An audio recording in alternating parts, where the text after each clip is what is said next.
السلام علیکم ناظرین، ہمارے یوٹیوب چینل گفتگوئے حق میں تمام آنے والے دوستوں کو خوش آمدید۔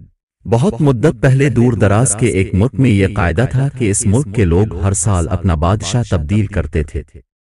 جو بھی بادشاہ بنتا وہ ایک عہدے نامے پر دستخط کرتا کہ اس کی حکومت کا ایک سال مکمل ہونے کے بعد وہ اس عہدے سے دستبردار ہو جائے گا اور اسے ایک دور دراز جزیرے پر چھوڑ دیا جائے گا جہاں سے وہ کبھی واپس نہیں آ سکے گا۔ جب ایک بادشاہ کا ایک سالہ دور حکومت مکمل ہو جاتا تو اسے ایک مخصوص جزیرے پر چھوڑ دیا جاتا جہاں وہ اپنی بقیہ زندگی گزارتا۔ اس موقع پر اس بادشاہ کو بہترین لباس پہنایا جاتا اور ہاتھی پر بٹھا کر اسے پورے ملک کا الوداعی سفر کروایا جاتا جہاں وہ سب لوگوں کو آخری بار خیر باد کہتا۔ وہ بہت ہی افسوسناک اور غم زدہ لمحات ہوتے تھے جب وہاں کے لوگ بادشاہ کو اس جزیرے پر ہمیشہ کے لیے چھوڑ آتے۔ ایک مرتبہ لوگ اپنے پرانے بادشاہ کو جزیرے پر چھوڑ کر واپس آ رہے تھے کہ انہوں نے ایک ایسا سمندری جہاز دیکھا جو کچھ دیر پہلے ہی تباہ ہوا تھا، اور ایک نوجوان شخص نے خود کو بچانے کے لیے لکڑی کے ایک تختے کا سہارا لے رکھا تھا۔ چونکہ ان لوگوں کو ایک نئے بادشاہ کی بھی تلاش تھی، لہذا انہوں نے اس نوجوان شخص کو اپنی کشتی میں بٹھا لیا اور اپنے ملک لے آئے اور اس سے ایک سال کی حکومت کرنے کی درخواست کی۔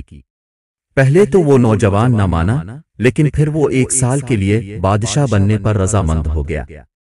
وہاں کے لوگوں نے اس بادشاہت کے تمام اصول اور طریقے سمجھا دیے اور یہ بھی بتایا کہ ایک سال کے بعد وہ اسے دور دراز جزیرے پر چھوڑ آئیں گے۔ بادشاہت کے تیسرے دن ہی اس نوجوان بادشاہ نے اپنے وزیر سے کہا، مجھے وہ جگہ دکھائی جائے جہاں گزشتہ تمام بادشاہوں کو بھیجا گیا تھا۔ وزیر نے بادشاہ کی خواہش کا احترام کرتے ہوئے اسے وہ جزیرہ دکھانے کا اہتمام کیا۔ وہ جزیرہ مکمل طور پر جنگل تھا اور جنگلی جانوروں سے بھرا ہوا تھا۔ ان جانوروں کی آوازیں جزیرے کے باہر تک سنائی دے رہی تھیں۔ بادشاہ جائزہ لینے کے لیے تھوڑا سا جنگل کے اندر گیا اور وہاں اس کے پچھلے تمام بادشاہوں کے ڈھانچے پڑے نظر آئے۔ وہ سمجھ گیا کہ بہت جلد اس کا بھی یہی حال ہوگا اور جنگلی جانور اس کو چیر پھاڑ کر کھا جائیں گے۔ ملک واپس پہنچ کر بادشاہ نے مضبوط و توانا جسم کے 100 مزدور اکٹھے کیے۔ ان سب کو اس جزیرے پر لے گیا اور حکم دیا، جنگل کو ایک ماہ میں مکمل طور پر صاف کر دیا جائے، تمام خطرناک جانوروں کو مار دیا جائے اور سب درخت کاٹ دیے جائیں۔ وہ ہر ہفتے خود جزیرے کا دورہ کرتا اور کام کی خود نگرانی بھی کرتا۔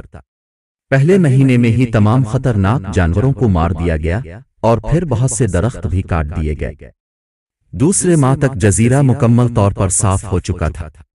اب بادشاہ نے مزدوروں کو حکم دیا کہ جزیرے پر مختلف مقامات پر خوبصورت باغات تعمیر کیے جائیں۔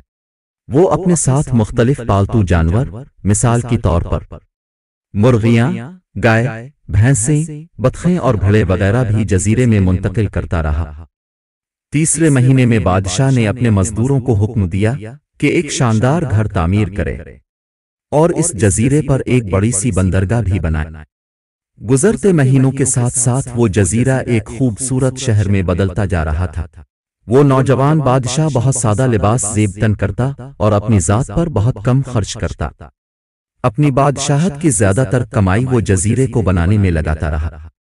10 ماہ گزر جانے کے بعد بادشاہ نے اپنے وزیر سے کہا، میں جانتا ہوں کہ 2 مہینے بعد مجھے جزیرے میں چھوڑ دیا جائے گا، لیکن میں ابھی سے وہاں جانا چاہتا ہوں۔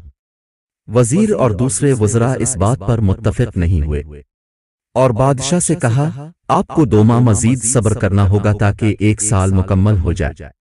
سال پورا ہو جانے کے بعد ہی آپ کو اس جزیرے پر چھوڑا جائے گا۔ بالآخر 2 ماہ مکمل ہو گئے اور بادشاہت کا ایک سال ختم ہو گیا۔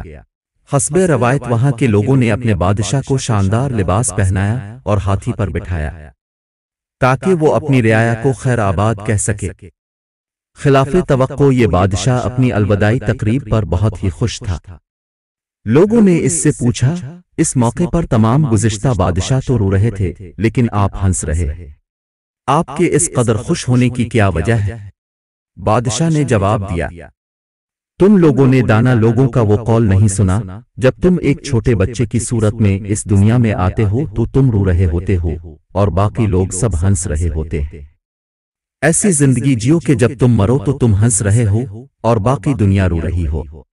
میں نے ایسی ہی زندگی گزاری ہے جس وقت تمام بادشاہ محل کی رنگینیوں میں کھوئے ہوئے ہوتے تھے، تو میں اس وقت اپنے مستقبل کے بارے میں سوچتا تھا اور اس کے لیے لائحہ عمل تیار کرتا تھا۔